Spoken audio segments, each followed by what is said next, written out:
Voilà, pour présenter Pierre-Yves, qui va monter sur scène dans un instant, voilà, professeur émérite de l'EM Lyon, fondateur, dirigeant de l'Institut français du gouvernement d'entreprise, responsable de chaire, d'enseignement, chroniqueur au Monde, et puis dans d'autres chroniques de journaux, vous pourrez le lire aussi dans les grands journaux et magazines français.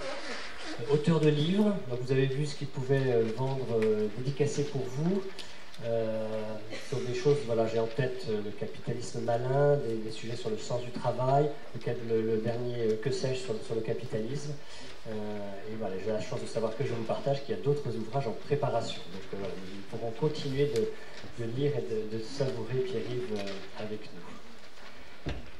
Pierre-Yves se sent investi de moins d'une responsabilité, il y en a plusieurs, mais de moins d'une responsabilité, c'est la responsabilité de la transmission. Voilà, comment je peux transmettre, expliquer ce qu'il a fait en étant prof, mais au-delà, et c'est pour nous aussi, voilà, ces talents de pédagogue, de transmission, il est toujours très modeste, mais cette responsabilité, il la prend au sérieux, jusqu'à pousser tard cette nuit, sans doute pour nous, dans cette forme d'enseignement qui se veut conclusif, voilà, comme un ita missa est, on continue en latin, voilà, laissez dites, mais c'est surtout ita missa est, vous êtes envoyé en mission. Donc voilà, sentez dans ce que vous entendrez de Pierre-Yves aujourd'hui cet envoi en mission avec les décisions que vous avez prises ou les intuitions que vous avez. Voilà, Pierre-Yves, vous me rejoindre. Avec nous tous. Le vrai prudent qui applaudit avant, mais c'est très bien. Voilà, et en priant pour toi, Marie qui est là au bout de la scène et dans tous nos cœurs pour que tu parles bien, que nous t'écoutions bien. Je vous salue, Marie.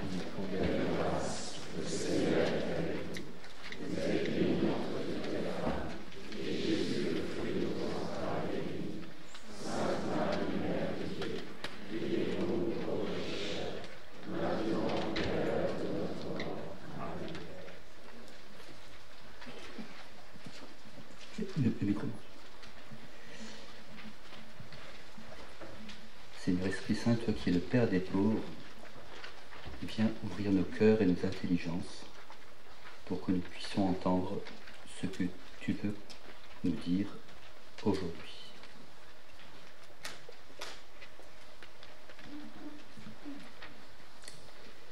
Là, alors.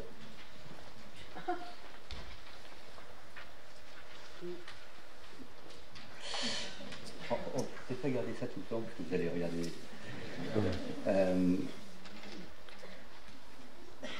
Ma tâche à la fin de chaque forum Zaché, c'est de faire un peu la synthèse, ou en tout cas de reprendre ce qui a été partagé pour essayer ensemble de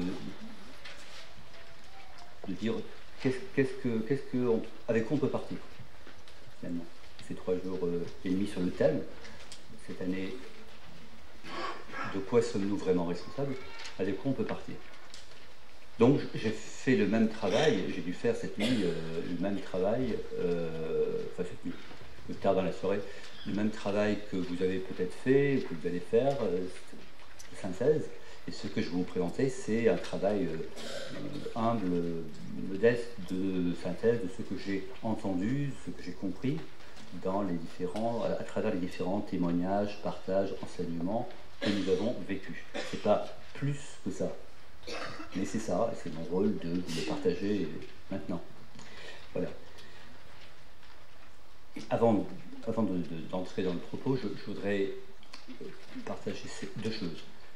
Le Forum des Zaché, c'est un lieu où on peut rencontrer quelqu'un qui travaille au ministère de l'Europe et des Affaires étrangères et qui négocie les traités sur le plastique, un juge qui témoigne de sa vie quotidienne, des chefs d'entreprise, de très grandes entreprises mondiales qui sont là, un juge au tribunal de La Haye, des infirmières, des infirmiers, des médecins, voilà, des personnes qui sont là de tous horizons. Et c'est un lieu où on peut, avant d'avoir un avis, une opinion tranchée, écouter.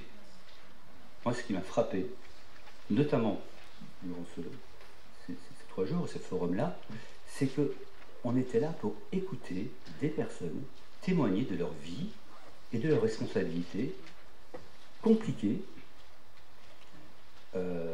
nobles, enthousiasmantes, qu'elles vivaient. Et je pouvais penser, cher Nicolas, que les juges étaient laxistes et ne jugeaient pas avec la même justice sévère que la mienne.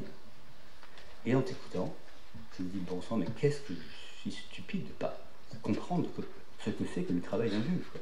Cette énormité, cette énorme responsabilité, cette complexité, après, je ne sais pas comment vous l'avez vécu, mais ça rend plus que humble. Ça rend réaliste. Et je dis, voilà, c'est une grâce du forum, la première, de nous écouter, et qu'il y a un lieu en France où on vient écouter des personnes et se dire, tiens, je vais apprendre parce que la personne va me parler d'elle, va témoigner de ce qu'elle vit. Donc, partons déjà avec ça, avec cette gratitude d'avoir pu partager ça dans la paix totale. J'ai beaucoup apprécié et été touché par les personnes qui, hier, interrogeant Nicolas, par exemple, lui disaient, je dis ça avec respect, hein, c'était tellement beau de dire, voilà, je ne suis pas là pour entrer dans un dialogue, d'un combat. J'ai entendu ce que tu as dit, waouh, je suis impressionné. Bon, ça n'empêche pas que je peux avoir, voilà, un avis, des licences, évidemment. Mais dans le respect des personnes et le respect surtout des situations de chacun. Ça, c'est, je pense, le premier fruit des forums. Il faut qu'on continue. Le deuxième, c'est que le forum des HG, c'est la proposition catholique pour la société. Alors, je l'ai dit aux jeunes, je le répète, le forum des HG, c'est la proposition catholique pour la société. C'est-à-dire, peut venir, peut-être vous êtes athée, musulman, d'autres confessions. Il se trouve qu'ici, c'est la proposition catholique pour la société. Et c'est ça qu'on présente, dans l'accueil de chacun, mais c'est ça qu'on présente. Voilà. Donc c'est pas la proposition pour les catholiques, c'est la proposition catholique pour la société. D'où nos échanges, toujours à partir de témoignages et du réalisme de la vie concrète, sur les différentes activités, sur tout ce que nous avons partagé. Donc, je dis ça, si éventuellement vous voulez inviter des personnes, voilà, si vous voulez connaître la proposition catholique pour la société, ben venez au forum dessus. C'est à ça que ça sert. Et puis, troisième point, depuis quelques années, depuis notamment clairement l'année dernière, on prend des thèmes limites. L'année dernière, c'était la paix à tout prix. Cette année, c'est sommes-nous vraiment responsables? Vous voyez, pour nous inviter à réfléchir sur là où c'est difficile, là où ça gratte. Pas arriver avec le truc tout fait, vous savez, le bon enseignement, voilà ce qu'il faut penser, c'est comme ça, la vie c'est comme ça, parce que la vie c'est pas comme ça. Preuve, entendons nos témoignages, c'est pas aussi simple. Et je pense que nous avons, nous chrétiens, nous catholiques, justement, dans cette nuance qui n'est pas une nuance, j'accepte tout, mais c'est je m'interroge là où c'est limite, là où on est responsable, mais vraiment, en vérité, on est responsable de tout ce qui se passe dans le monde, vraiment, comme on pourrait nous le dire. L'année dernière, la paix, mais vraiment à tout prix. Il n'y a pas des moments où c'est pas possible. Et voilà, je crois qu'il y a à maintenir, à faire prospérer, j'espère, des lieux comme le Forum des HG, où on peut se poser ces questions paisiblement, sans combat d'opinion. Il n'y a pas de débat. Un Forum des HG, il n'y a pas de débat. Il y a des témoignages. Et peut-être, je sais qu'il y a eu des frictions. Enfin, des frictions, oui, c'est normal, ça. Oui, parce qu'on est là ensemble, tranquillement, avec, sous le regard de Jésus et avec la grâce de l'Esprit Saint, là pour partager ce qui, encore une fois, est limite nous interroge, nous demande du discernement. Voilà pour cette introduction, méta-introduction. C'était l'introduction aux conclusions du forum. Cette année, donc, on a choisi, le thème qui a été choisi par l'équipe, c'est sommes-nous vraiment responsables? Et je voudrais non pas répondre à cette question, mais je la traitais dans l'esprit des enseignements Zaché. Alors pas tout à fait hier, j'ai dû amender, hein. J'ai dit ça hier aux jeunes, j'ai dû amender parce que voilà, la nuit a porté un peu conseil. Mais c'est un esprit, c'est-à-dire partir avec quelques outils de discernement, j'espère clair, dans quelques outils de discernement, à partir de ce que nous avons entendu ensemble, et selon un plan que vous connaissez si vous avez suivi les parcours. On commence par poser le problème, ensuite on se demande en quoi l'anthropologie biblique nous donne un socle pour répondre à ce problème, cette question. Ici, la responsabilité, en quoi l'anthropologie biblique nous donne un socle pour répondre à la question, sommes-nous vraiment responsables? Oui, sommes-nous vraiment responsables? Ensuite, on interroge le thème, la responsabilité, qu'est-ce que c'est? De quoi on parle? Puis, quatrième point, sont complémentaires, parce qu'on ne peut pas penser un sujet sans penser son complémentaire. Exemple, on ne peut pas penser le travail sans penser le repos. On ne peut pas penser l'autorité sans penser l'obéissance. Donc, vous voyez, on marche sur une jambe. Il faut toujours penser les choses en dialogue. Donc là, je ne vous donne pas, je ne vais pas spoiler ma suite, je ne vous donne pas quel est le complémentaire que j'ai compris pour cette présentation, mais peut-être qu'on trouve un autre, le complémentaire. Puis, les pathologies, enfin, c'est ça que je ne vais peut-être pas traiter aujourd'hui, parce que je crois que je n'aurai pas le temps, les pathologies, c'est-à-dire, pourquoi, si c'est si clair, pourquoi c'est si simple, on ne l'applique pas? Pourquoi ça ne marche pas? Et enfin, on termine toujours par la parole de Dieu. C'est pour ça que je ne voudrais pas rater cette... Il faut toujours commencer et terminer par la parole de Dieu, parce que si nous nous sommes réunis, c'est en son nom. C'est pas pour faire de l'intellectualisme, c'est en son nom, c'est par lui et avec lui, si on peut en lui. Voilà. Alors, je commence donc par l'introduction pour poser le problème. On a dit à plusieurs reprises, plusieurs intervenants ont dit que notre société était caractérisée par une tension entre l'individualisme d'un côté et une hyper-responsabilité de l'autre. Vous voyez, ça fait sens ce que je dis, on l'a dit à plusieurs reprises. Il y a une sorte d'individualisme, on se replie sur soi, finalement. Voilà. Et puis, il y a une société qui nous impose de nous sentir responsables de plein de choses, à la télé, à la radio, dans les journaux, par les réseaux sociaux. Il se passe quelque chose là, tu es responsable. La colonisation au XVIe siècle, c'est toi. C'est toi. Bon. Et donc, il y a cette sorte de tension... que nous vivons au quotidien, même si on n'y cède pas nécessairement, mais on sent bien cette tension. Alors, je voudrais, en introduction, donc, amender un peu ça. C'est parce que notre société est de plus en plus individualiste qu'il y a de plus en plus une exigence de responsabilité sur tout. Les deux sont liés. Il ne faut pas trouver un juste milieu entre les deux. Il n'y a pas de juste milieu entre les deux. Il n'y a pas de juste milieu entre l'individualisme d'un côté et l'hyper-responsabilité de l'autre. Parce qu'en fait, c'est parce que nous sommes individualistes de plus en plus, enfin, il y a une proposition de plus en plus individualiste de résolution des problèmes, que pour que la société tienne, on est obligé, culturellement, de multiplier l'exigence de responsabilité pour que tous ces petits atomes individualistes puissent quand même se sentir solidaires les uns des autres. Vous voyez, la culture irrationnelle, de l'hyper-responsabilisation de tous les individus vient du fait qu'il y a de l'individualisme. Et c'est plus on sera individualiste, et plus il y aura hyper-responsabilisation absurde. Donc, il n'y a pas de juste milieu à trouver entre les deux, c'est que le problème est mal posé. C'est pas comme ça qu'il faut le poser. Il ne faut pas opposer individualisme à responsabilité, et surtout à hyper-responsabilité. Vous voyez Alors, non seulement il ne faut pas l'opposer, et ce que je vais essayer de vous montrer, c'est que justement, la doctrine sociale de l'Église, ou la proposition chrétienne pour la société, ne pose pas du tout la question de cette façon-là. Et même, je fais un peu de teasing, elle pose l'articulation entre la personne, en l'occurrence, et la responsabilité de façon opposée à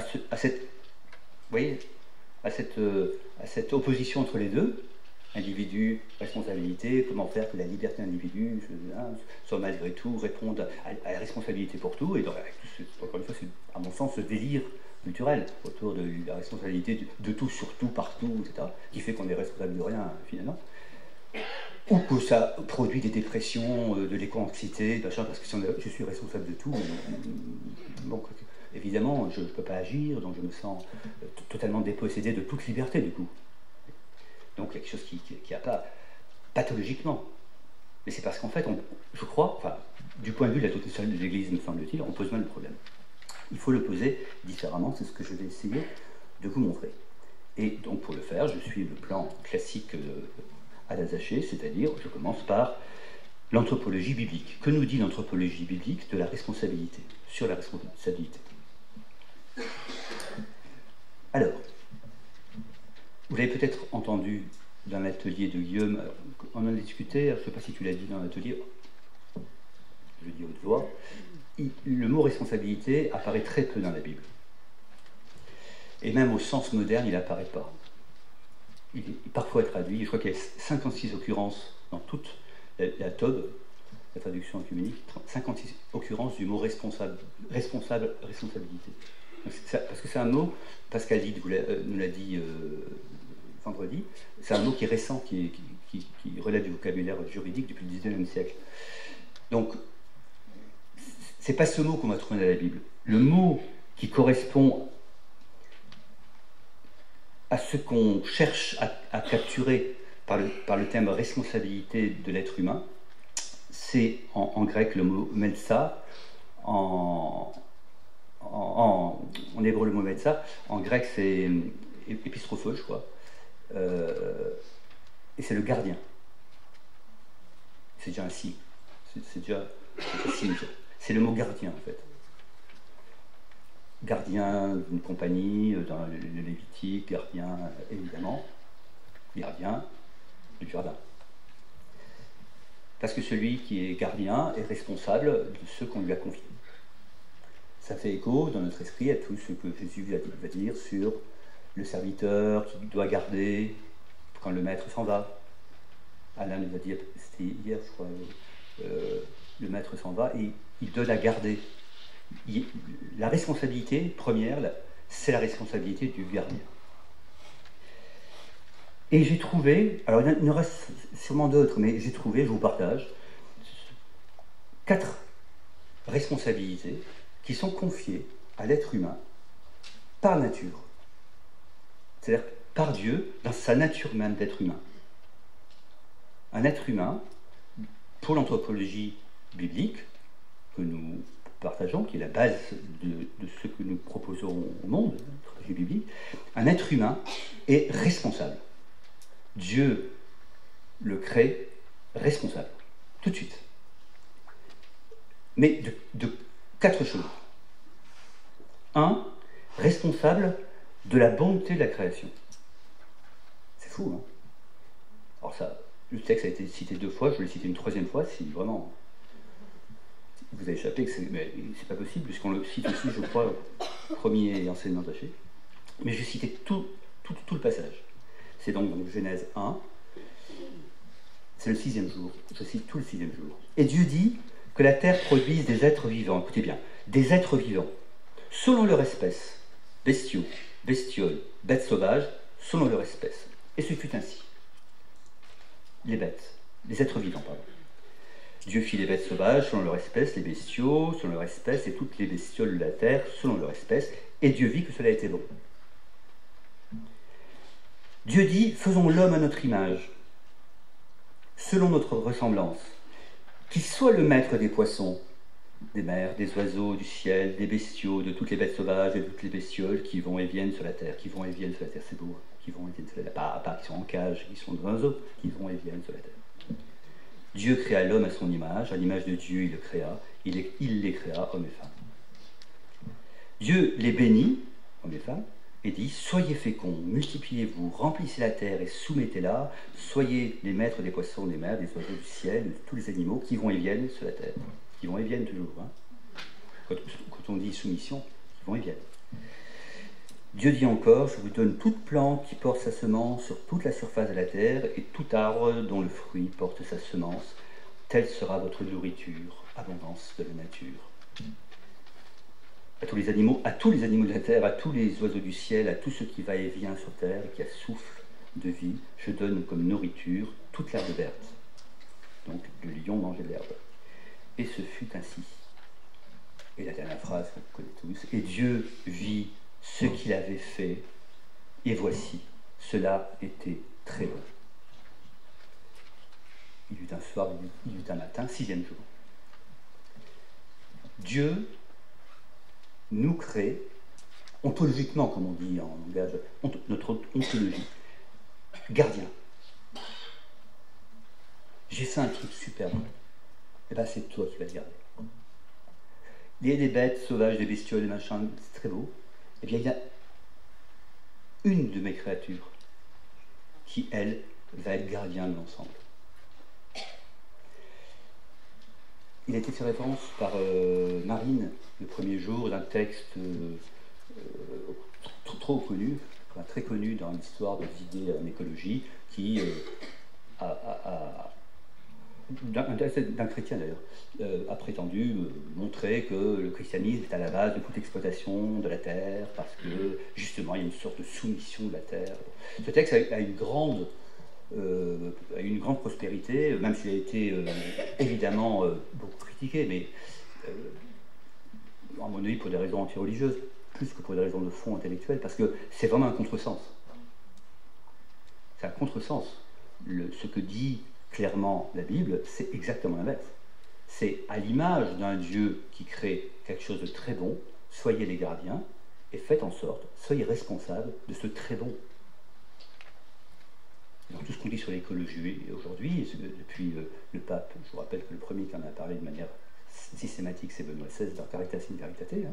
C'est pas Laudato Si, c'est Caritas in Veritate. Donc, quand on dit Benoît XVI, Caritas in Veritate, avec ce chapitre 5 sur l'écologie, ce qu'on dit de manière plus claire, nette aujourd'hui, c'est profondément biblique. Nous sommes tous ici gardiens de cette belle chose qui s'appelle la création. De la beauté, gardien de la beauté, de la bonté. Première responsabilité, nous avons cette responsabilité. Deuxième responsabilité, plus connue, bien sûr, plus classique, responsabilité à l'égard du semblable. Du semblable. Et elle vient tout de suite dans la Bible, toujours en Genèse. Caïn dit à Abel, son frère, sortons dans les champs. Tiens, les champs dont je devais être gardien. Hein. Sortons dans les champs. Et quand ils furent dans la campagne, Caïn se jeta sur son frère, Abel, et le tua. Le Seigneur dit à Caïn, où est ton frère Abel? Caïn répondit, je ne sais pas. Est-ce que je suis, moi, le gardien de mon frère? Le Seigneur reprit, qu'as-tu fait? La voix du sang de ton frère crie de la terre vers toi. C'est toute la création qui a été assassinée. Maintenant donc, sois maudit et chassé loin de cette terre qui a ouvert la bouche pour boire le sang de ton frère versé par ta main. Tu auras beau cultiver la terre, elle ne produira plus rien pour toi. Tu seras un errant, un vagabond sur la terre. Un vagabond sur la terre et puis un gardien. Donc deuxième responsabilité, je suis responsable de mon frère. Je ne peux pas répondre comme Caïn. Est-ce que je suis, moi, le gardien de mon frère? Réponse oui. Tu es le gardien de ton frère. Et ton frère est ton gardien. Et vous voyez comme c'est intimement lié à la terre et à la première responsabilité. Tout est lié. Donc, responsabilité quant à la beauté et la bonté de la création, responsabilité quant aux frères. Troisième responsabilité, responsabilité à l'égard de la justice à rendre. Et là, vous avez plein d'exemples dans la Bible. Élie, le prophète, qui se lève et qui va dire à Akab et à Jézabel, faut pas agir comme ça, au péril de sa vie. Non, c'est injuste.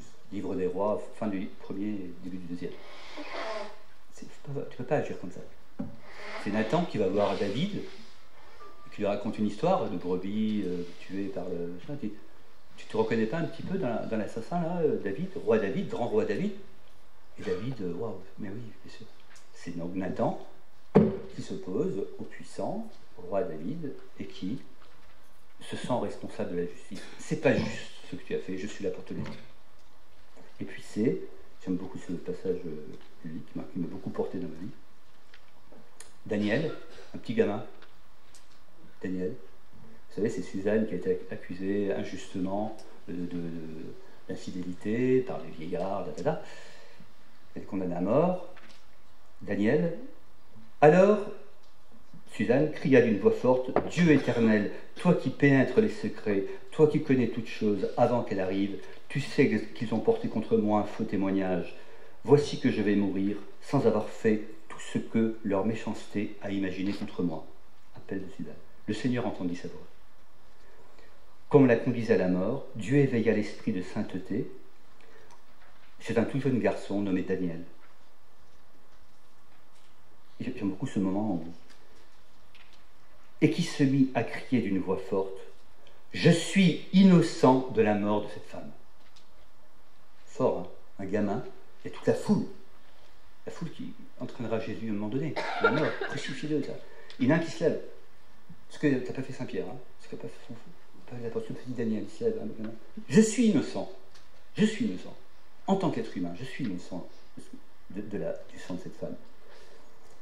Tout le peuple se tourna vers lui en lui demandant « Que signifie cette parole que tu as prononcée ?» Alors debout au milieu du peuple, il leur dit « Fils d'Israël, vous êtes donc fous, sans interrogatoire, sans recherche de la vérité, ça touchera Nicolas, vous avez condamné une fille d'Israël. Revenez au tribunal, car ces gens-là ont porté contre elle un faux témoignage. » Vous voyez, cette responsabilité investie dans l'Esprit Saint, hein, on va revenir à l'Esprit Saint dans un instant, responsabilité de Daniel, il faut du culot, hein, pour se lever contre toute une foule. Alors, le pouvoir de la jeunesse aussi, hein, la force de la jeunesse, j'ai rien à perdre. Et dire non, je ne peux pas laisser passer ça. Responsabilité donc à l'égard de la justice. Et enfin, responsabilité à l'égard de la vérité. Nous sommes responsables de la vérité, en tant qu'être humain. De la vérité scientifique, de la vérité des informations. Nous sommes des gardiens de la vérité. Pas des détenteurs de la vérité, des gardiens de la vérité qui t'a trouvé, voilà, mais c'est comme la création. C'est pas parce qu'on est gardien de la création qu'on a la création envoyée entre nous. Au contraire, on la garde pour la cultiver, c'est la même chose pour la vérité. Nous sommes des gardiens de la vérité. C'est pas pour rien que la science est née dans l'espace chrétien. La science, parce que voilà, nous cherchons la vérité. Je ne sais plus si c'est Guillaume ou Alain je sais plus, ou Pascal, enfin un de nos frères prêtres qui a rappelé que le... je sais plus, peu importe, voilà,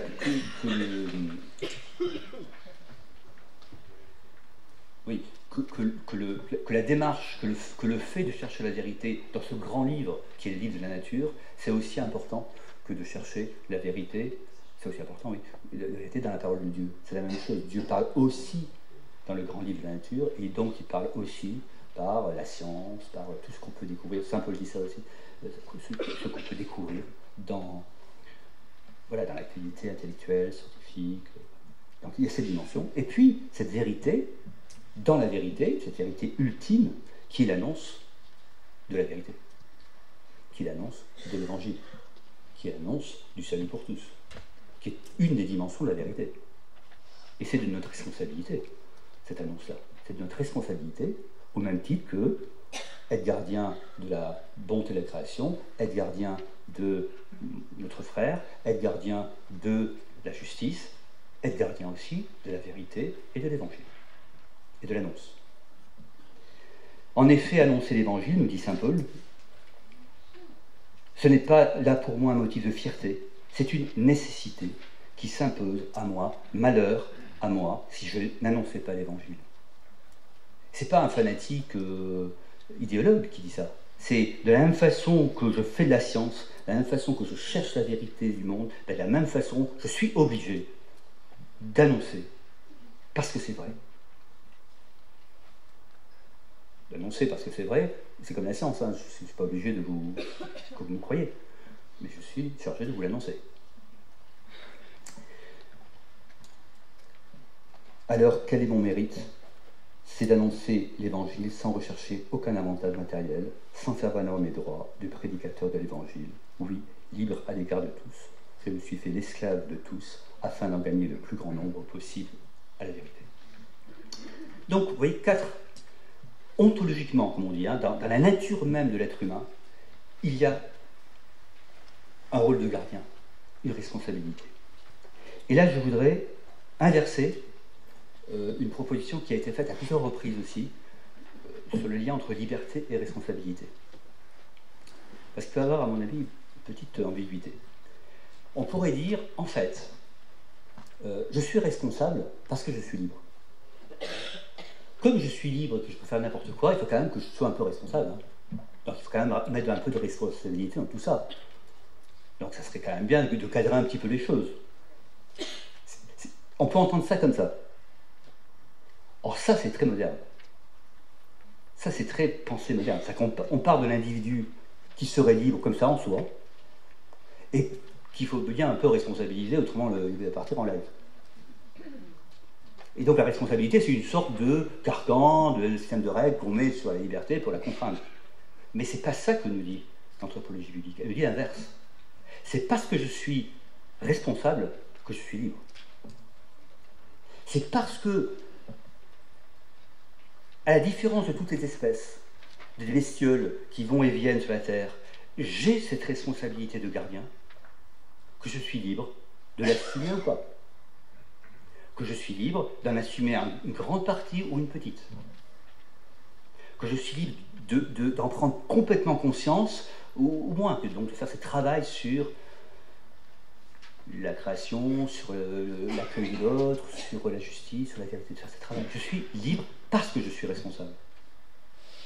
Et je crois, pour l'avoir médité donc depuis ces jours et cette nuit, je crois vraiment que ça change tout dans notre proposition pour la société de renverser les termes et de dire la liberté est une conséquence de la responsabilité. La responsabilité est première. Tu es libre, mon ami, parce que tu es responsable. Et tu es responsable parce que tu es un être humain. Et pas une plante, un peu de fleurs ou un nuage. Parce que tu es un être humain, tu es responsable. Responsable de tout ça. Fait à l'image de la ressemblance de Dieu. Et dès lors, tu es libre d'assumer ou pas. Ça va? Ce qu'on appelle la voie de la conscience, dont Pascal Hide a parlé, la voie de la conscience, qu'est-ce que c'est sinon l'écho en nous de cette responsabilité première et de cette exigence de liberté que produit la responsabilité? Alors t'en fais quoi de tout ça, cette responsabilité? T'en fais quoi? Mais voilà, t'es gardien, tu peux fuir, tu peux laisser entrer les voleurs, tu peux cultiver, voilà. Tu es libre, mais parce que tu es responsable. Sans quoi, je ne sais pas comment définir ta liberté. Hein. Liberté en soi, comme ça, de rien, je ne sais pas. Et donc, voilà.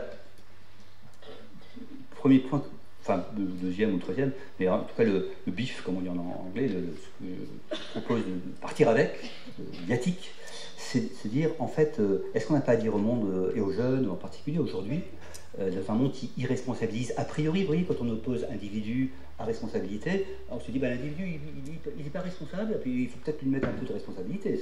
Mais non, tu es responsable. Est-ce que tu veux être libre? C'est ça la question. Tu es responsable, de toute façon, tu es responsable. Tu es gardien de la création, tu es responsable de la vérité, tu es responsable de la justice, tu es responsable. Par nature. Mais est-ce que tu veux librement l'assumer? Tu veux pas, mais c'est ta liberté. C'est dans ce sens. Et je crois que ça peut changer beaucoup de choses et puis donner une autre dimension à ce qu'est la responsabilité. C'est tellement beau, c'est tellement dans notre nature humaine. Alors je cite non pas un saint, mais bon, un texte que je cite un peu partout, alors pardon, c'est pour ceux qui ont déjà entendu de d'autres lieux, mais d'un auteur que j'aime beaucoup, notamment un livre que j'aime beaucoup, de quelqu'un qui s'appelle Saint-Exupéry, mais qui n'est pas canonisé. Il parle de l'homme, Sa grandeur, c'est de se sentir responsable. Mais j'adhère tellement à cette idée. Alors il faut dire que je l'ai eu d'une rédaction, quand j'étais en 6e, être homme, c'est être responsable. Et ça m'a marqué toute ma vie, comme quoi l'école publique assez voix que seul Dieu connaît. La grandeur de l'homme, c'est être responsable. Responsable de lui, donc il parle de... Il portait le courrier entre l'Afrique et l'Amérique du Sud, en avion. C'est le premier à avoir traversé l'Atlantique en avion. Donc, sa grandeur, c'est de se sentir responsable. Il parle des aviateurs. Responsable de lui, du courrier, des camarades qui espèrent. Il tient dans ses mains leur peine et leur joie. Responsable des frères. Responsable de ceux qui se bâtit de neuf. Là-bas, chez les vivants, à quoi il doit participer. Responsable un peu du destin des hommes, dans la mesure de son travail. Il fait partie, cet aviateur, mais pour moi c'est l'être humain que nous sommes tous ici, aviateurs de Saint-Esprit. Il fait partie des êtres larges, qui acceptent de couvrir de larges horizons dans leur feuillage. Être homme, c'est précisément être responsable. C'est connaître la honte en face d'une misère qui ne semblait pas dépendre de soi. C'est être fier d'une victoire que les camarades ont remportée. C'est sentir, en posant sa pierre, que l'on contribue à bâtir le monde. Donc Saint-Exupéry, Terre des Hommes, chapitre 2. C'est une référence qui n'est pas exégétique. Et je vous invite vraiment à lire Terre des Hommes et à faire lire à des jeunes. Et jeunes, si comment, lisez, relisez Terre des Hommes. Ça donne l'énergie. Quelqu'un qui pétrit évidemment de la culture chrétienne, donc de l'homme biblique, hein, l'énergie pour parler. Alors, j'ai parlé de la voie de la conscience tout à l'heure. Ce que j'ai dit là sur l'homme biblique peut être entendu par tout le monde. Hein. Je fais référence à 4 responsabilités que tout homme, femme, humain de bonne volonté peut entendre. Il va appeler ça la voie de sa conscience. Entre nous, note de bas de page, c'est beaucoup plus difficile de comprendre ce qu'est la voie de la conscience que de comprendre ce qu'est Dieu. Conceptuellement, c'est très compliqué de comprendre ce qu'est la voie de la conscience. Si on fait par référence à quelqu'un qui parle, ce qui est une voix. Il y a un beau livre de Jean-Louis Chrétien, dont on a le philosophe Jean-Louis Chrétien sur cette question. Qui parle quand il y a une voix de la conscience? De moi-même à moi-même, ça veut dire c'est ma tête. Ah, c'est quelqu'un d'autre qui. Mais parlons à nos frères humains, à nos frères en humanité, ça, tout le monde peut l'entendre. Pourquoi tout le monde peut l'entendre? Parce que c'est constitutif de l'être humain. L'être humain est responsable dans ces 4 dimensions. Et donc, l'être humain est libre, parce qu'il peut assumer au nom sa grande responsabilité. Voilà pour mon premier point, donc, le fondement biblique. Mais il ne faut surtout pas s'arrêter là. Tant pis, hein, si vous voulez, je m'arrête là, mais il ne faut surtout pas s'arrêter là. Parce qu'en fait, ça ne dit que la moitié du sujet. Ça nous donne... Ah, pardon d'employer ce mot un peu pédant, mais j'arrive pas à trouver. J'ai demandé de lire une parole pendant la veillée, et je n'ai pas lu, donc ça veut dire que voilà, le Seigneur voulait que je vous donne celle-ci. C'est la responsabilité humanisante dont je vous ai parlé jusqu'à présent. Humanisante, celle qui fait l'humanité. La dignité de l'être humain. La dignité de l'être humain, cette responsabilité. D'ailleurs, pardon, je reviens un petit peu en arrière, si on refuse cette dignité, on refuse cette responsabilité, on refuse la dignité à l'homme. C'est pour ça qu'il faut faire très attention à l'assistanat. Parce qu'il y a dans l'assistanat quelque chose, je m'occupe de mon frère, etc. Il y a en même temps quelque chose qui est extrêmement humiliant et qui remet en cause la dignité de la personne si on ne lui rend pas on ne le rend pas responsable de sa vie, responsable de ces 4 dimensions dont il est lui aussi dépositaire autant que moi. Je ne suis pas la dame patronesse ou le monsieur patronesse, patronneux, qui sait tout et qui va être responsable pour l'autre. Non, je ne peux pas être responsable pour l'autre. Tu es responsable. Lève-toi, prends ton brancard et marche. Je ne vais pas marcher pour toi. Prends ton brancard et marche. Tous les miracles de Jésus, c'est « je te rends ta responsabilité ». À tel point qu'il demande même à un aveugle « que veux-tu que je fasse pour toi ?» Et on peut répondre, donne-moi de l'argent, donne-moi un boulot, il dit que je vois. Ça paraît évident, non, c'est pas du tout évident de répondre que je vois. Il aurait pu lui dire comme un SDF, c'est rare qu'ils vous disent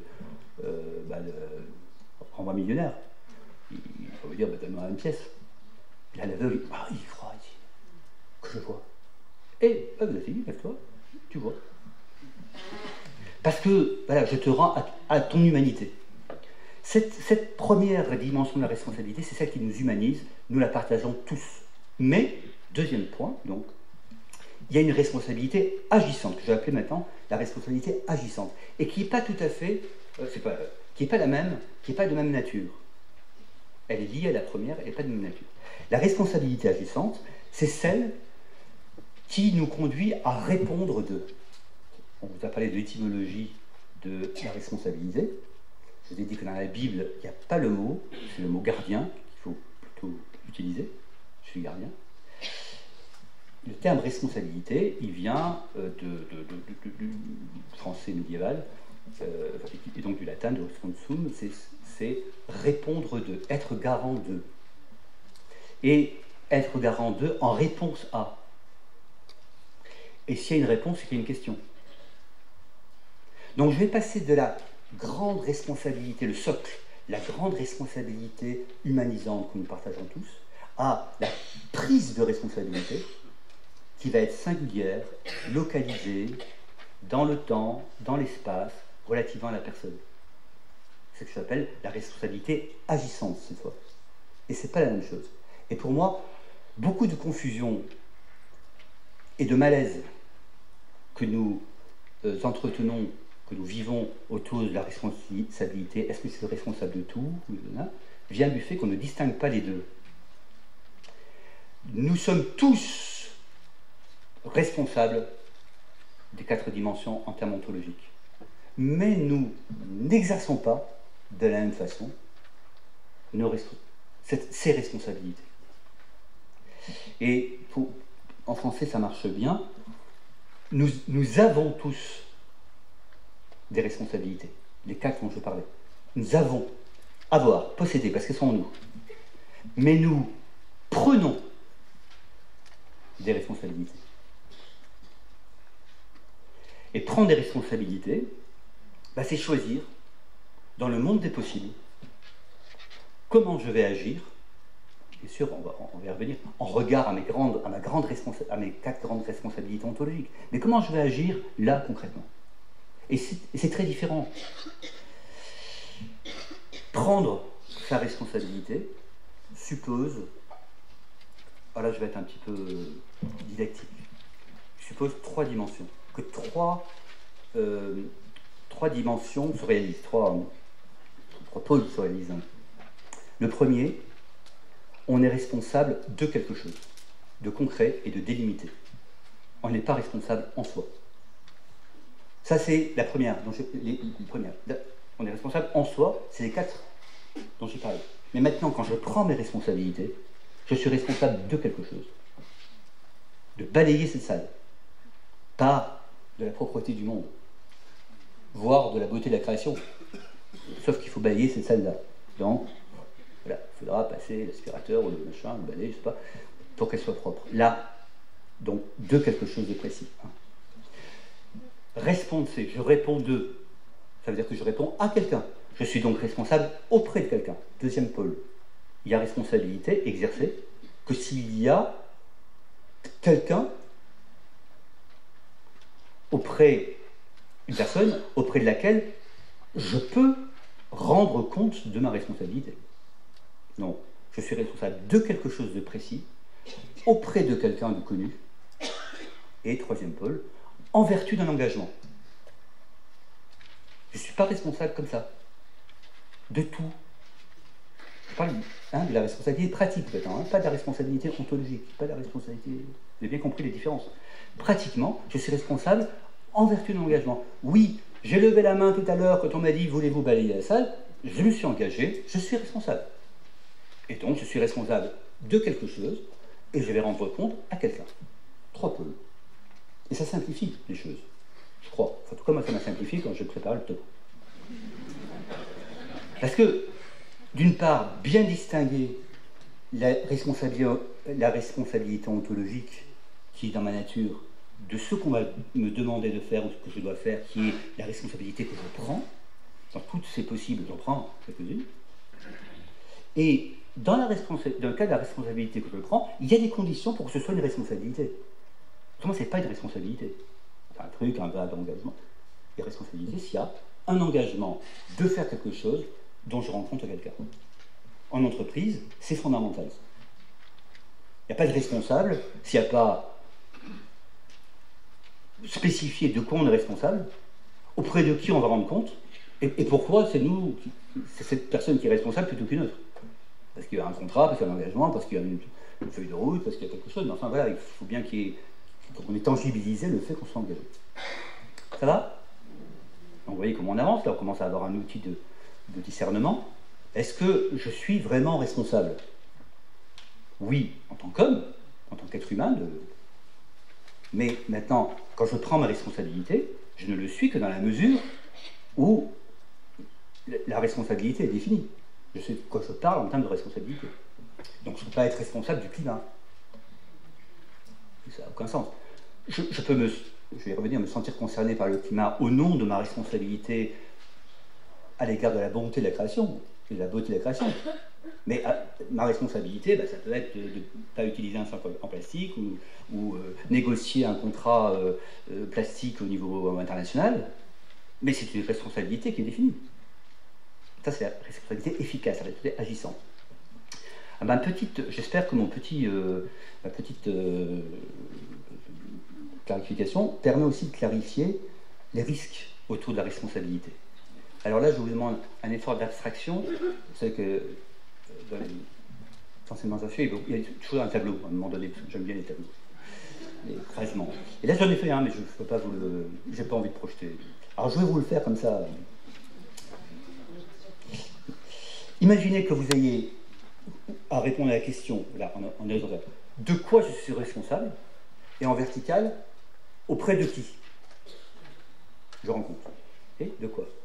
Et puis, de quoi, ça peut être clair, ça peut être flou ou clair. De quoi je suis responsable, c'est flou. De quoi je suis responsable, c'est clair. D'accord? Maintenant, auprès de qui je suis responsable, même chose. C'est flou. Je sais pas bien. Je dois rendre compte. Ou c'est clair. Ça va? Petit classement vaché, hein, ça. Hein. Tac, tac. Très école du commerce, hein. Et quand je croise les deux dimensions, j'ai 4 cases, évidemment, 4 possibilités.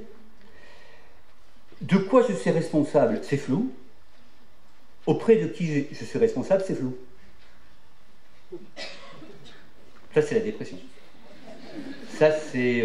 ou alors le cynisme, hein, la mise à distance. D'ailleurs, pour se protéger, parce que il y a un cynisme de protection.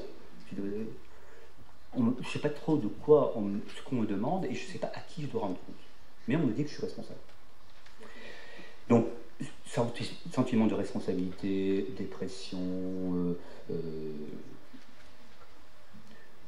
orgueil aussi, hein, parfois démesuré, je suis responsable de tout, auprès de tout le monde, qui conduit tôt ou tard à la dépression.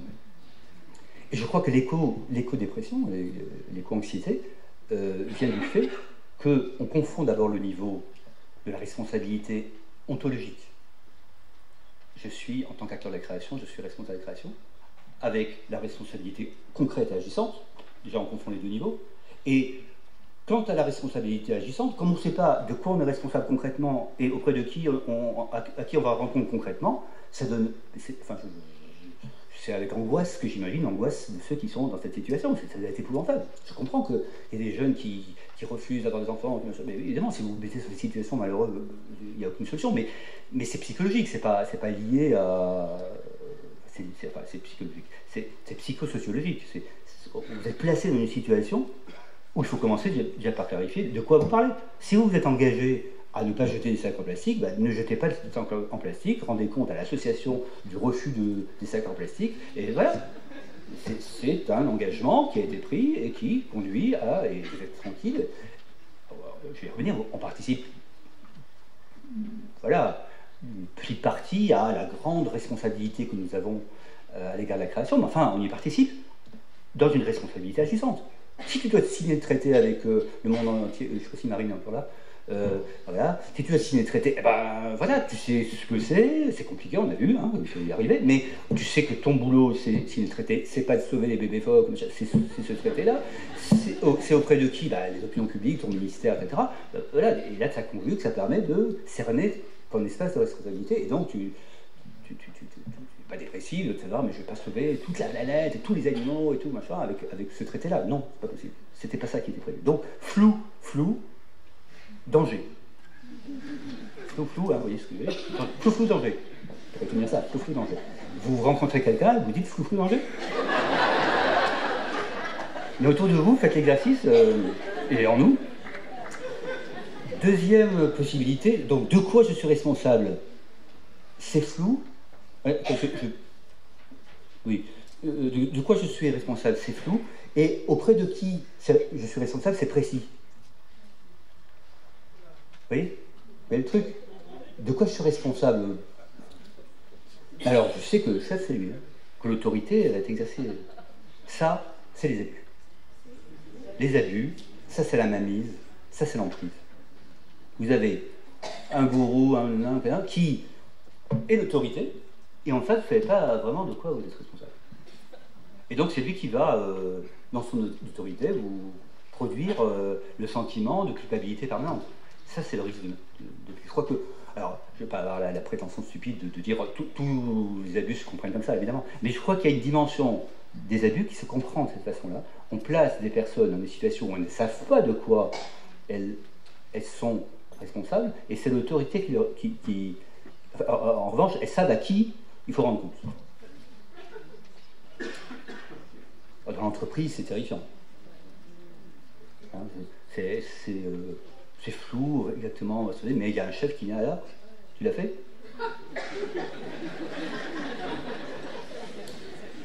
Ou tu as tenu ton budget?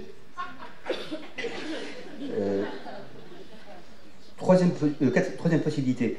De quoi je suis responsable? C'est très précis. À qui je dois rendre compte? C'est flou. Là, je crois qu'il y a une souffrance. Peut-être le sentiment d'injustice.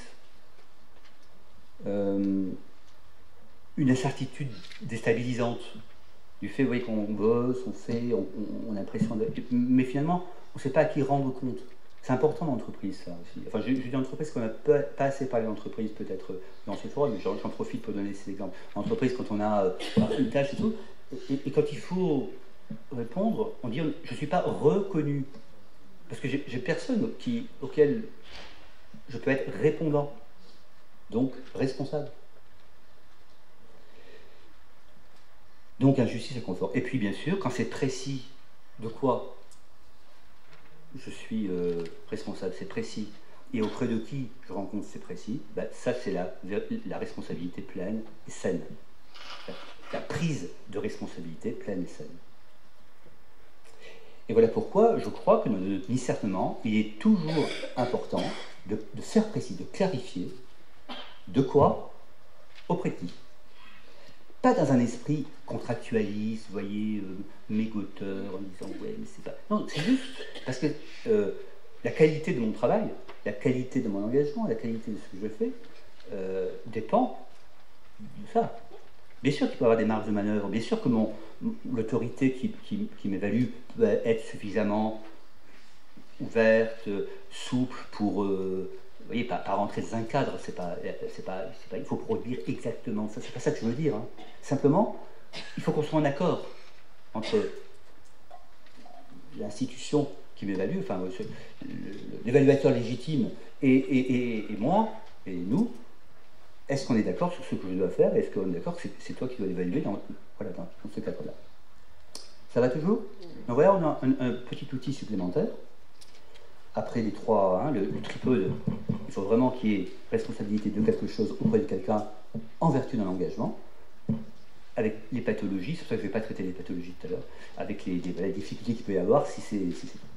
Mais vous allez me dire, parce que vous suivez, avec attention, vous allez me dire, mais on n'a pas parlé du troisième pied, dans le tableau, qui a 2 dimensions. On a dit de quoi, envers qui, mais en vertu de quoi, Et je voudrais faire un focus sur le troisième pied. Eh bien, le troisième pied, c'est en vertu d'un engagement. Il n'y a pas de responsabilité s'il n'y a pas d'engagement. C'est pas possible.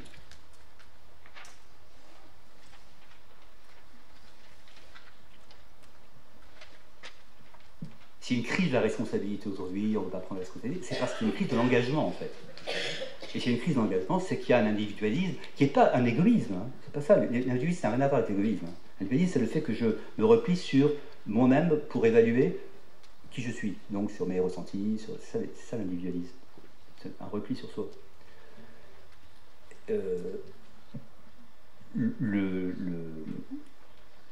La crise, elle vient pas...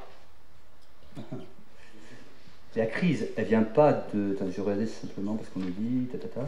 La crise, elle vient pas de l'individualisme en lui-même. Elle vient du fait que l'individualisme conduit à la difficulté de s'engager, dans le temps en particulier. Évidemment, tout engagement du temps.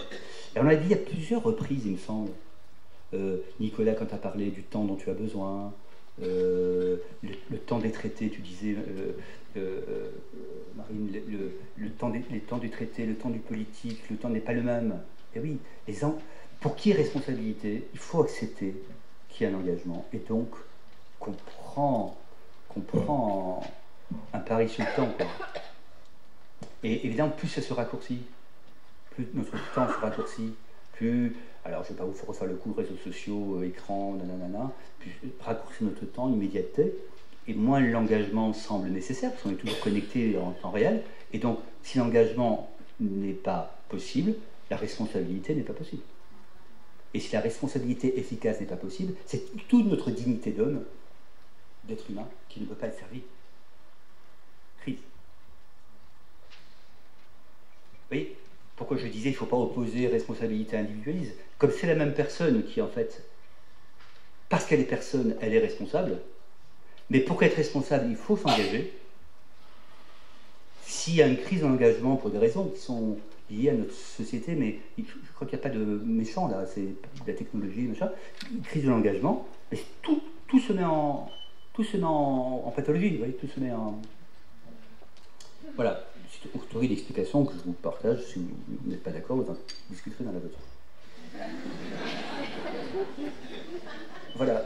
Alors, donc, cet engagement, il est important. Il est important aujourd'hui dans une association.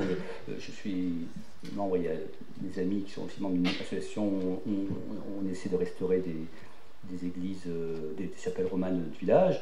C'est un engagement depuis des années, quoi. C'est pas tiens, mais je change, je vais m'occuper maintenant des villages de poules parce que c'est vachement intéressant, et puis demain ça sera... Non, il fait un engagement parce que c'est du temps long, et notre responsabilité, elle ne se construit que parce qu'on s'est engagé. Donc, institution, et bien sûr que, in fine, vous voyez, derrière tout ça, le substrat, c'est notre responsabilité d'être humain. C'est en vertu de notre responsabilité d'être humain. Gardien de la création, gardien de mon frère, gardien de la justice, gardien de la vérité, qui nous conduit, in fine. Ça passe par les institutions, les associations, les entreprises, les contrats qu'on signe, tout ça, concrètement. Mais in fine, c'est ça qui nous éclaire. Voilà. Je voudrais, comme je ne vais pas traiter les pathologies, c'est juste pas possible parce qu'il y a pas de temps, juste attirer votre attention, comme Pascal l'a fait, Pascal dit d'une autre façon, sur deux toxicités possibles. Hein, les gens toxiques peuvent l'être de deux façons. Un, en court-circuitant ces deux niveaux. Et en disant, mais en fait, tu es responsable de ton frère, non? Caïn et Abel. Alors, et là, le SDF, le migrant, le gars qui machin, de tout, et là, tu es Abel, tu es Caïn, voilà. Tout ça, ce sont Abel. Non, je suis désolé, ça c'est vraiment de la manipulation. Parce que c'est pas du même niveau. Je ne me suis pas engagé à tuer Abel, et je ne suis pas non plus engagé à sauver tous les Abel du monde. Je ne peux pas. Donc, je n'ai pas eu d'engagement. Donc, si tu me télescopes ma responsabilité en tant qu'être humain, vous voyez, sans intermédiation, et tu m'écrases en disant tous tes gestes, tous tes actes, ils dépendent de cette responsabilité, je te réponds oui, mais pas directement. Ils vont passer par des truchements, ils vont passer par des institutions humaines, ils vont passer par des engagements concrets. Donc vous voyez, l'écrasement de la responsabilité ontologique en tant qu'être humain sur la responsabilité singulière et efficace que j'exerce, ça c'est toxique. Deuxième toxicité possible, c'est la personne qui vous dit « Mais si, tu t'étais engagé à... » Non, oui, tu t'étais engagé à faire ça. Donc, je suis engagé, je suis responsable. Ah, tu vois, tu étais responsable, donc tu l'avais pas fait. Donc, soyons précis. C'est très important. À quel moment je me suis engagé? Est-ce que c'était clair? Je me suis engagé, tu me dis que je suis engagé. Voilà. Tu t'es marié, tu as eu 2 ans de préparation, tu t'es engagé, clairement, je me dis, après, la vie, ce qu'elle est, je ne parle pas de jugement sur la suite, mais clairement, je vois que tu t'es engagé. Tu à un moment donné, tu étais avec une personne, t'arrêtes, je peux comprendre que tu ne t'es pas senti engagé. Inversement, oui, si, tu t'es engagé, vous voyez, c'est compliqué, j'imagine, pour un juge aujourd'hui, pour savoir à quel moment l'engagement a été signalé. Et c'est une boîte de Pandore, là encore une fois, de la culpabilisation et de l'emprise. Parce qu'on va se rejeter l'impression qu'on s'était vraiment engagé, mais on l'avait pas fait, tu l'avais dit, mais je croyais t'avoir entendu. Il y a un moment donné, à nous, chrétiens, à rappeler qu'il y a des moments d'engagement qui sont des moments collectifs, sociaux. Alors, je pense au mariage parce que c'est connu, mais il y a d'autres lieux où on prête serment. Un juge prête serment. Je ne sais pas s'il prête serment. Enfin, en tout cas, il semble. Prête serment. Prête serment. Vous voyez, c'était pas pour rien. C'est parce qu'on signale à l'ensemble qu'on s'est engagé à quelque chose. Donc je peux t'en parler après. Voilà, 2 toxicités. Et puis, dernier point sur cette partie, et puis je vais passer rapidement sur la suivante, c'est que dans notre vie, vous voyez, on est tous responsables. On est d'accord. De quoi suis-je vraiment responsable? Des 4 dimensions dont j'ai parlé, ontologiquement. Mais après, concrètement, on peut prendre des responsabilités, prendre plus ou moins important, à différents niveaux. C'est aussi noble. Ne pas jeter un sac en plastique dans la forêt et signer l'accord plastique, c'est aussi noble. Sauf que Marine, elle est placée à ce niveau de responsabilité, d'engagement et d'autorité où elle a la chance de pouvoir faire en sorte qu'un traité au niveau mondial soit signé. Et puis que moi, je ne suis pas du tout dans cette position, je suis de cette responsabilité énorme de ne pas jeter ce sac en plastique parce que je me suis engagé vis-à-vis de collectifs écologistes, je ne sais pas quoi, de nettoyer les forêts. Vous voyez, c'est aussi noble. Et après, c'est à nous de juger si on ne se sent pas investi de beaucoup de responsabilités ontologiques, mais alors quand on prend des responsabilités efficaces, il n'y en a pas beaucoup. Mais ça, c'est en notre conscience, avec notre directeur spirituel, psychanalyste, je sais pas, ami, à discerner. Le discernement, il est là. C'est est-ce que je vais au bout de mes talents, de mon appel, de ma vocation, de mon temps, etc., pour exercer, prendre des responsabilités dans le panel de responsabilités qui m'est offert en tant qu'être humain. Et ça, je peux et nous, collectivement, renvoyer qu'à la question, ce qui est une vraie question qu'on doit se poser tout le temps, sans culpabilité, juste avec le souci d'être nous-mêmes un beau jardin et de nous assurer que nous sommes bien cultivés nous-mêmes, qu'on va bien au bout de ce qu'on pourrait faire. Ce qui m'amène à ma 4e et du coup dernière partie avant de terminer sur la parole de Dieu. Mais alors, du coup, on n'a pas eu du tout le... Alors, ça va venir maintenant. parce que ce grand écran pour rien. Le complémentaire. Quel peut être le complémentaire de la... juste après. Quel peut être le complémentaire... Enfin, presque maintenant. Parce que je vais y aller. Pardon, excuse-moi. Quel peut être le complémentaire de la responsabilité? Je réponds de... Parce que je suis gardien, je réponds de... Quel peut être le complémentaire? Le complémentaire, hein. Le complémentaire, c'est pas l'inverse. Le complémentaire, c'est ce qui doit complémenter, pour compléter, pour être bien responsable. Pardon, je vais vous donner un autre exemple pour que vous compreniez la logique des complémentaires. Pour bien travailler, il faut que je comprenne bien ce qu'est le repos. Et pour bien exercer l'autorité, il faut que je comprenne bien ce qu'est l'obéissance. Et que j'obéisse, que je sache obéir moi-même. Si je ne sais pas obéir, je ne sais pas commander. Si je ne sais pas me reposer, je ne sais pas travailler. Vous voyez, c'est les deux, et ça se complémente, et ça fait l'unité donc de vie. Quel peut être le complémentaire de la responsabilité? Alors attention, écoutez-moi bien. Je prends mes responsabilités. Je prends. Il y a des moments où il faut lâcher prise. Lâcher prise. Le complémentaire de la responsabilité, c'est savoir lâcher prise. Savoir lâcher prise. Et alors je fais intentionnellement le geste, et j'ai choisi intentionnellement ce terme, parce qu'on prend bien la responsabilité, c'est bien avec la main, c'est moi, ma main. Donc, responsabilité nécessairement limitée, puisqu'elle est liée à ma main. Oh, c'est bon. Et je dois, si je veux vraiment être responsable, savoir lâcher prise. Alors, la tradition étant que j'utilise, que je fasse référence à l'artiste qui est invité, donc j'ai beaucoup aimé ce dessin, je l'ai vu tout de suite comme une illustration de ce que j'intuitais. Donc vous voyez ce monsieur là-haut qui aide et qui prend sa part de responsabilité dans une logique, une activité qui est bien plus large. Hein. Porter la croix du monde, c'est bien plus large. Mais il prend sa part. Et puis, il y a celui qui, malheureux, qui prend toute la responsabilité, toute la place. Il n'y a aucun lâcher-prise possible. Là, il peut lâcher prise sur Jésus. Hein. Il n'y a aucun lâcher-prise. Et Jésus lâche sur lui. Simon de Cyrène, que jeune Simon de Cyrène, quelle chance il a eu de pouvoir aider Jésus à lâcher prise. Parce qu'à un moment donné, c'était physique, hein. Il fallait lâcher prise. Lui, pas lâcher prise. Lui, eh bien, vous voyez qui pèse sur la croix. Orgueil. Orgueil. Moi, je vais sauver le monde. Moi, je sonnais l'autre jour un truc, des fois, on se dit, mais quel monde il faut sauver le climat.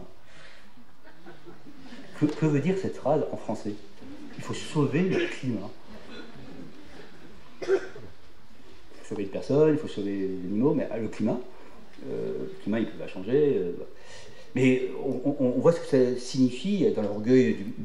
Je ne crois pas dans l'orgueil, enfin l'orgueil si on veut, mais en tout cas de la confusion du monde, à force de ne pas distinguer les deux responsabilités, à force de ne pas accepter que notre responsabilité, c'est celle de gardien qui nous est donnée, alors on se sent investi tout seul de toute la responsabilité du monde. Et c'est impossible. Donc, nous avons aussi à dire à nous-mêmes, à nos frères humains, il faut savoir lâcher prise sur certaines choses. Je ne peux pas être responsable de tout. C'est terrible, hein? Tu aimerais être responsable de tout. Quoi? Tu n'es pas responsable quand même des migrants qui traversent Je suis profondément touché. Profondément touché. Je suis profondément concerné. Concerné. Ça me fait pleurer. Mais je ne suis pas responsable. Je suis désolé.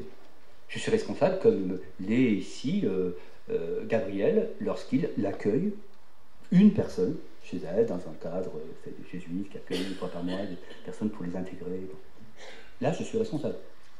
Je suis responsable parce que je suis dans une association ou je suis responsable parce que je travaille au ministère pour la régulation des migrations. Hein, c'est pas nécessairement... Voilà. Je suis responsable en prenant une part de responsabilité. Mais je ne veux pas être responsable en soi comme ça.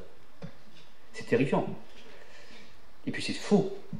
Donc je dois me poser la question, est-ce que je suis assez responsable dans ce que vous disiez tout à l'heure? Est-ce que je prends vraiment des responsabilités? Mais est-ce que je sais aussi lâcher prise? Est-ce que je sais dire parfois, non, ça c'est pas dans mes talents. Ça c'est pas possible. Ça je ne peux pas le faire. En revanche, parce que j'ai une responsabilité auprès de mes frères, Caïn et Abel, hein, je salue le travail de ceux qui, eux, s'engagent pour prendre cette responsabilité-là. Vous voyez, dire que je ne prends pas la responsabilité, ça ne veut pas dire que je suis indifférent au fait que d'autres la prennent. Mais c'est pas moi. Et ça, c'est très libérateur.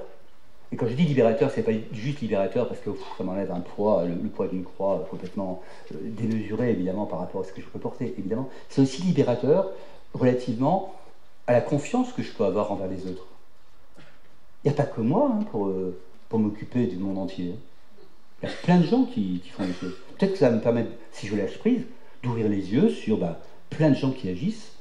Hier, quand j'étais avec les jeunes, une d'entre elles me disait je suis dans une association, il y a des personnes qui ne sont pas du tout chrétiens, une entreprise, pas du tout chrétienne, mais alors qu'est-ce qu'ils sont bien, qu'est-ce qu'ils font des trucs formidables. Oui, la conscience, Dieu nous a créés responsables, les journalistes sont responsables. Et mon rôle, c'est peut-être juste de manifester combien c'est beau. Je prends cette responsabilité de manifester combien c'est beau ce qu'ils font. Et pourtant, ils ne sont pas chrétiens, ils sont dans le machin, ils ne vont pas à la messe.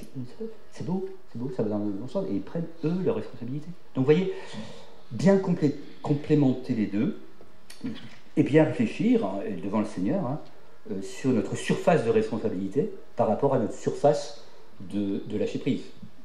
C'est sûr que si tout est lâché prise, on peut se poser la question. Mais cette question, pour ceux qui ont fait lâcher, elle renvoie au premier enseignement, les talents. Je t'ai donné des talents, je t'ai donné 5, sois responsable pour 5 talents. Je t'ai donné 3, sois responsable pour 3. Je t'ai donné 1, sois responsable pour 1. Tu ne veux pas le faire, mets-le à la banque. C'est-à-dire au moins, sois content que d'autres le fassent rectifier. C'est déjà une responsabilité de dire, je t'encourage, si je peux le faire moi-même. Voilà, ça va? Ça va. Bon. Donc, si je me résume, et il me reste 2 minutes, si je me résume, je récapitule. 1, on a dit, attention à ne pas opposer responsabilité à individualisme, les deux.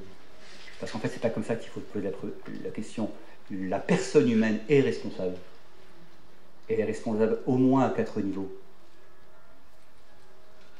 Création, semblable, justice, vérité. Au moins de ça. Et donc, la vraie question, c'est, es-tu assez libre pour assumer ta responsabilité? Deuxième étape, mais attention, cette responsabilité, elle est ontologique, elle est en nous, elle va être assumée en prenant des responsabilités concrètes. Et pour prendre des responsabilités concrètes, il y a des conditions matérielles, précises. Responsable de quelque chose, pourquoi je me suis engagé, chose de précis, pour laquelle je me suis engagé, et je peux en témoigner, je peux en répondre devant quelqu'un. Et je voudrais conclure avec la parole de Dieu en posant une question que se posent tous nos frères en humanité,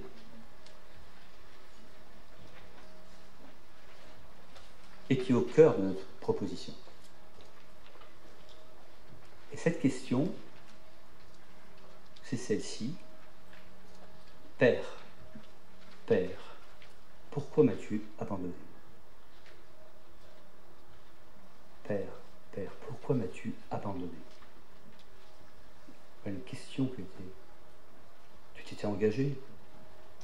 Tu m'avais dit, celui-ci est mon fils bien-aimé, en lui j'ai mis tout mon amour. Et là, je suis sur la croix, et je peux que te dire, Père, pourquoi m'as-tu abandonné? Cette question, pour moi, elle est au cœur du drame du monde aujourd'hui. De toujours à toujours, d'ailleurs, mais en particulier aujourd'hui. Parce que cette question, elle est terrifiante. Le seul qui serait irresponsable, c'est Dieu. Dieu qui s'est engagé, écoutez-le, j'ai mis tout mon amour en lui, et au moment où Jésus sur la croix, il demande, pourquoi m'as-tu abandonné? Tu n'as pas assumé ta responsabilité. Et je crois profondément que tous nos frères et sœurs en humanité s'arrêtent là. Ils ont raison. S'arrêter là, c'est terrifiant. Dieu est le seul irresponsable dans ce cosmos.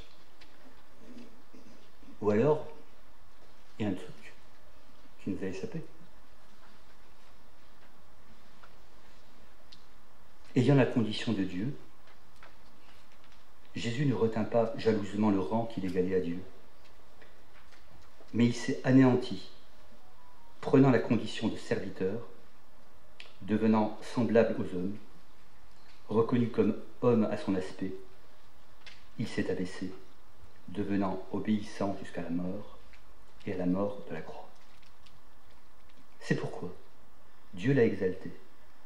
Il a doté du nom qui est au-dessus de tout nom, afin qu'au nom de Jésus, tout genou fléchisse au ciel, sur terre et aux enfers, que toute langue proclame Jésus-Christ est Seigneur à la gloire de Dieu le Père. On a eu ce texte dans la louange, et c'est pour ça qu'il faut que j'attende la dernière nuit pour pouvoir finir mon topo. On a eu le texte dans la louange hier. Donc c'est Philippiens 2. La kénose. Père, pourquoi m'as-tu abandonné? Tous nos frères et sœurs en humanité se posent cette question. Comment vous pouvez montrer ce fils, cet homme crucifié qui dit « Père, pourquoi m'as-tu abandonné ?» Et notre réponse, c'est « Mais c'est Dieu qui se la croit. C'est Dieu. C'est Dieu qui va jusqu'à ta question « Pourquoi m'as-tu abandonné ?» et qui la vit jusqu'à la mort. Mais c'est Dieu lui-même. Et du coup, c'est Dieu qui te dit mais t'étais où, toi, quand j'étais sur la croix? T'étais parti parce que t'as eu peur quand on a interrogé si tu nous connaissais? T'étais où quand j'étais flagellé? T'étais où quand j'étais crucifié? Quand j'étais couronné d'épines? Quand j'étais crucifié? Quand j'étais moqué? Quand on me martyrisait devant chacun? Il est où? Le petit garçon qui se lève et qui dit « Je suis innocent de ce sang », il est où? Il est où en toi? Oui, la grande, le grand appel, le grand message que nous avons, la clé de voûte de notre message, c'est la responsabilité. C'est de dire qu'à un moment donné, Dieu était tellement responsable qu'il s'est mis à la place de celui qui a dit « Pourquoi m'as-tu abandonné ?» Il a été lui-même celui qui a dit « Pourquoi m'as-tu abandonné ?» Responsabilité absolue, c'est l'inverse, et qui du coup grand renversement du monde.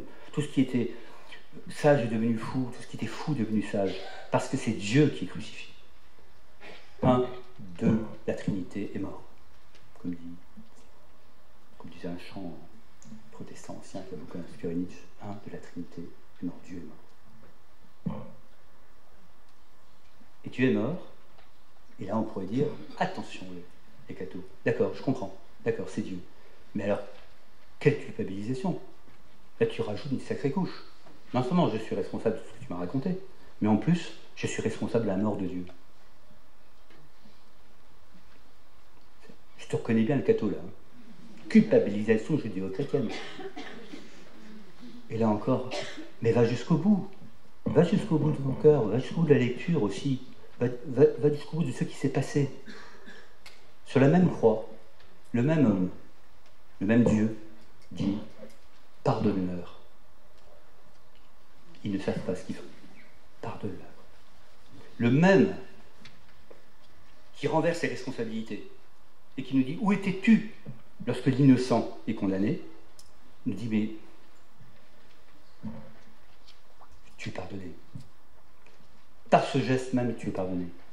Et pourquoi tu es pardonné? » Et nous avons la réponse dans l'Écriture, juste avant le début de la Passion. Vous savez, c'est en Matthieu 25. J'avais soif. et tu m'as donné à boire. J'étais nu sur la croix, tu m'as habillé. J'étais ridiculisé et tu as consolé. J'étais un étranger et tu m'as accueilli. J'étais malade, tu m'as visité. J'étais en prison, tu m'as visité. Excuse-moi, non, j'étais sur la croix, culpabilité. Chaque fois que tu l'as fait pour le plus petit, dans une responsabilité efficace, une responsabilité engagée, un verre d'eau, un habit, une visite. Chaque fois que tu l'as fait pour le plus petit de ceux-là qui sont les miens, tu l'as fait pour moi. Le renversement, c'est pas simplement que Dieu nous dit le vrai responsable de ma mort, c'est toi. Le renversement total, absolu, l'énorme bonne nouvelle, c'est de dire oui, je me mets à la place du innocent détruit, du pauvre, de l'étrange, je me mets à sa place. Et je sais que tu peux donner un verre d'eau. Je sais que tu peux accueillir. Je sais que tu peux vêtir.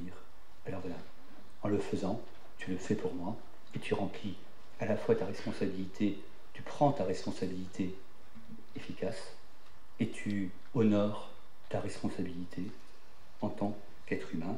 Venez les bénis de mon Père, entrez à nouveau dans le royaume préparé pour vous depuis la fondation du monde.